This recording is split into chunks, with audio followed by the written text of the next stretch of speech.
and forever. Hello, this is Vicky of SingleMotherAhoy.com and you're listening to my podcast. Thank you very much for listening. Welcome. If this is your first time listening, where have you been? You've missed a couple of corkers. Go back and find them. This week's podcast is about domestic abuse. I've had a few conversations lately with people who didn't know the whole story of what went on when I was pregnant. One person said to me as well when I was talking to him about it, and he said, "God, I think I'm just really sheltered. I've lived a sheltered life. I'm quite naive. I never knew any of this went on." And I think the thing is, unless somebody comes up to you with a whopping great bruise and says, "My partner hit me," it's difficult. You can't quantify emotional abuse. Physical abuse, yeah, if there's a bruise, there's not really any excuse for there being a bruise, for somebody of hitting you. You've got that. All the way through my pregnancy, I used to say to my midwife all the time, I wish he'd just hit me and then I would know, because I didn't know. And I felt like my midwife was telling me, this is not a good relationship. This is a poisonous relationship. This is bad for you. You can do this on your own. And I was thinking to myself, you've only told her your side.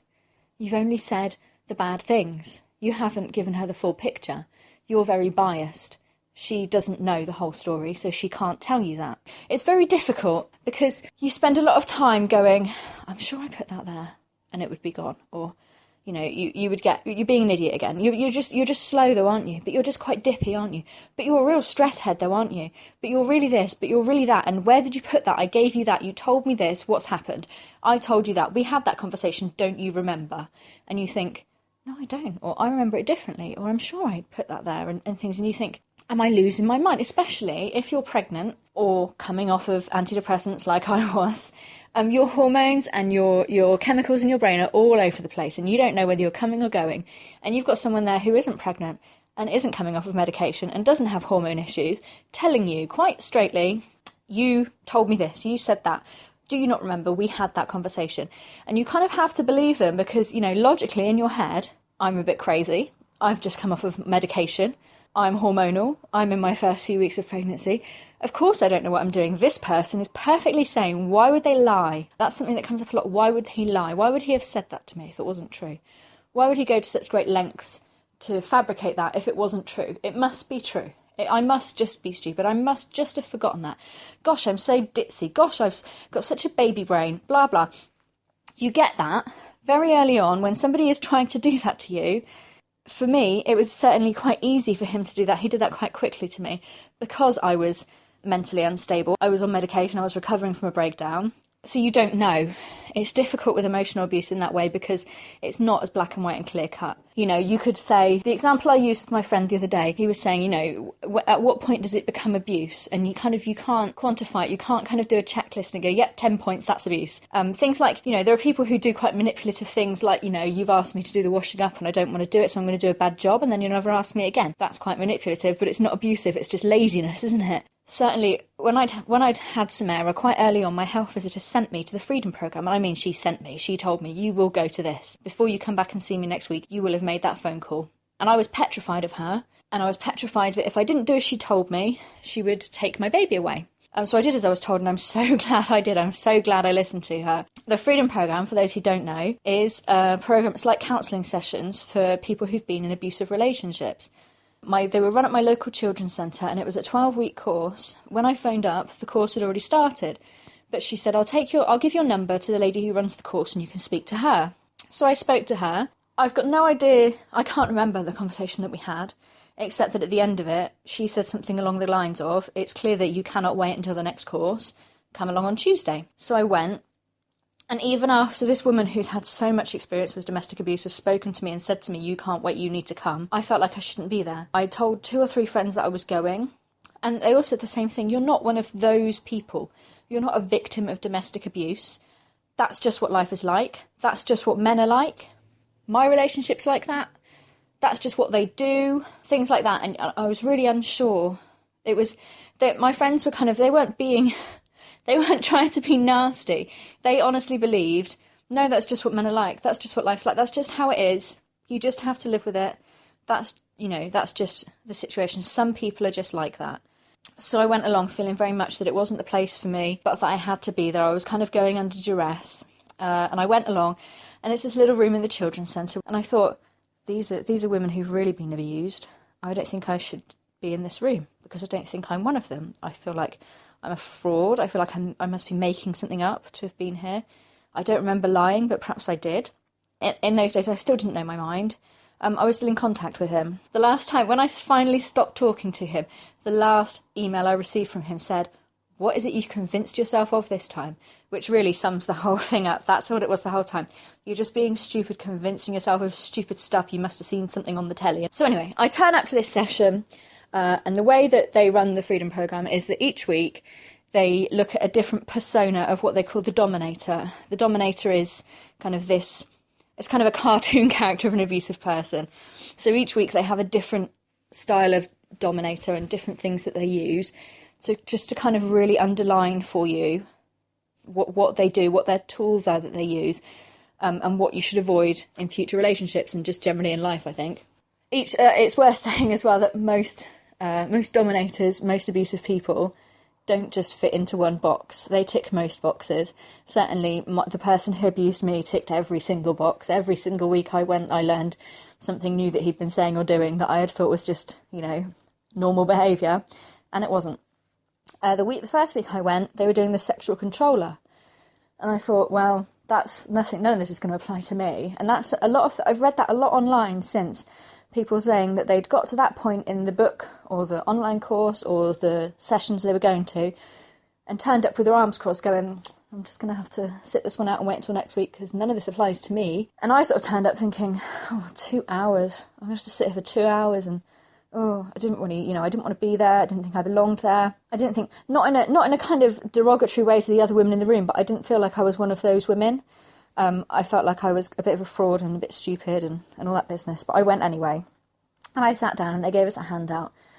And the handout was a list of things the sexual controller will say or do to control you, not to get you to have sex, but the way they use sex to control you. So things like they'll either call you frigid, say you're not giving them enough sex, you're forcing me to have sex with other people. I heard that a lot. It happened a lot with me.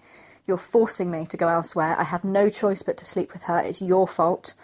Or, the other end of the scale, God, you're like obsessed or something. Why do you want to have sex all the time? What's wrong with you? And quite often they'll flip between the two. So they'll get on and on and on at you that you're not giving me enough sex. You're not performing your duty as my girlfriend, my wife, whatever. And then, so you go, God, I better try a lot harder with this. And I did certainly at one point. I was like 7 or 8 months pregnant at this time, thinking I really need to be having sex with him every day or he's going to run away and leave me and I'm going to be on my own. And then it was, what's wrong with you? Why are you so obsessed with sex? And it's like, well, 2 weeks ago I wasn't doing it enough. Now what? That is something I now know is being used to control me. They'll try and get you to not physically force you, usually, but obviously in a lot of situations like this, women do end up being raped. Quite often they will kind of make you, in other ways, try and make you do things you don't want to do, things that make you feel degraded. Or they'll talk about it in a really inappropriate situations and you'd think, I don't like that. And to other people as well, in front of his work colleagues, friends, people I didn't really know. On the bus one time, talking to his nephew, who was about 12 at the time, it was horrible. Because he knew that I'm quite a private person and I don't talk about those things. And he knew that was one way to make me feel uncomfortable. And once you're feeling uncomfortable and you're on the back foot, they've got you. And he knew, to be fair, by the end of my pregnancy, he had me exactly where he wanted me. And didn't need to do much work to get me to do as I was told. By the end of my pregnancy, I did everything I was told, including going into labour early on a Sunday morning and waiting until lunchtime before I went to hospital, even though I was 5 weeks early. I did that because I was told that was what I had to do. So I think it's important. Domestic Violence UK have got a campaign at the moment called Love Doesn't Hurt, or hashtag Love Doesn't Hurt. And that's an important thing to remember. I think it's easy to kind of make it a black and white situation where, have they hit you? No, it's not abuse. But what about if they're controlling you? They're controlling your money. They're controlling whether you can go out of the house. Not obvious things. It's never obvious. It might be obvious to somebody else looking at the situation. It's never obvious to you. They might forget that you're in the house and lock the door when they leave. Or they might make it so when I'd had some error and I couldn't get out of the house, the buggy would not go down the stairs without 2 people carrying it. And that suited him fine because I couldn't go out of the house if he wasn't there. They need to know where you are all the time. If I wasn't at his house, he had to know where I was. And I don't just mean, yeah, I'm at my friend's house this evening, every 5-10 minutes. So there's no way at all that you could possibly be doing anything incorrect. You know, you have to be texting every 5 minutes to make sure, on the phone. One evening, when I was pregnant, I went to my cousin's house. She only lived over the road from me. I wandered on over. We sat down, had a chat. I ended up staying for a couple of hours. And I'd taken my coat off as I walked in the door and hung it on the peg. My phone was in my coat pocket. I didn't need it. I was only over the road, you know. So I'm chatting to my cousin. And when I leave to walk home, I pick up my phone and I've got 20 messages. The first one is, you know, what are you up to this evening? Blah, blah. And then it gets to, why are you ignoring me? What are you doing? Who are you seeing? Why aren't you speaking? Are you trying to control me again? Are you trying to... He didn't think it. He knew what he was doing. He acted like he thought that I was trying to control him by being aloof and keeping him at arm's length. What I was actually doing was chatting to my cousin and having some tea. That happened an awful lot, the texting thing. They like to know where you are, who you're seeing, where you're going. I was, you know, he didn't like me going anywhere on my own, but he also didn't want to come with me. So it was made very difficult for me to go out. My clothes would be... All of the nice clothes I had had bleach spilled on them or were ripped at one time or another. You know, things would be put in the wash or moved or lost so that I couldn't wear clothes that I would want to wear out to see my friends. What else happened? My medication would go missing. Things would be moved. My shampoo would go missing so that I couldn't wash my hair, so that my hair was greasy and disgusting and I didn't want to go out. All of these things that at the time you go, where's my shampoo? Or I must have put my medication somewhere else. But looking back, you remember all of these things, and it took me well over a year to remember all the little tiny things that have been said and done, that when you put them all together, build up a picture of, yes, that's abuse. And, you know, if it's going to take a year, I think I'm still thinking and remembering things now, and that's nearly 3 years after it all ended. If it takes that long to realise that you were abused and to put it all together and figure out the puzzle, you can't look up 3 years later and go, oh, hang on, you know. I was really, really lucky in that I had my health visitor. She was really good. I can't remember her ever saying to me, this was abuse, but she asked me a few kind of very probing questions and kind of got me to think about things. And I remember when I kind of I'm so lucky that she sent me to the Freedom Programme because that really helped me. But when I went, I remember leaving and thinking, I can't believe it's not illegal. I should be able to call the police and tell them he's done this to me. And you can't, because there's, you know, especially in that situation, you can't prove it anyway. But at that point, there was no legislation for domestic abuse in terms of emotional abuse and coercive control. I think they're bringing that in now. They've brought it in. They certainly brought in Clare's Law a while back because I've made use of it. But at the time, there was nothing. I remember leaving that children's centre and walking up the road thinking, he's going to find out I've been here and he's going to punish me and I'm going to be in so much trouble. And you know what? I'm going to tell you, nearly 3 years later, he might have found out, he might not. I don't care. He can't get me. He can't hurt me. He can't control me. He cannot hurt my child. That will never happen. People who use coercive control and use this to abuse you, you know, once you step out from underneath of that and go, actually, no, what have they got left? They've either got physical abuse to come after you, and they do. Don't make no mistake about it, they do. They will come after you. A lot of these people will come after you and physically abuse you. I think I'm just very lucky that I was replaced very quickly in that situation, and it's somebody else's problem now, which sounds very callous for me to say, but I have my child to look after, and that's all I can afford to care about. I'm very lucky. A lot of other people are not that lucky at all. It's something we should all be aware of. We should all be looking at. So not like every single time something, you know, a friend has an argument with their husband, oh, he's abusing you. It's something you should be aware of. If you've got a friend coming to you every week going, he says, I've done this and I don't think I have. And he says, I don't, you know, never ever say, that's just what life is like. Never ever say, that's just what men are like. That's not just what men are like. I've met plenty of men before and since who are not like that. And I've also realised I know a lot of men who are like that, and I don't wish to know them anymore.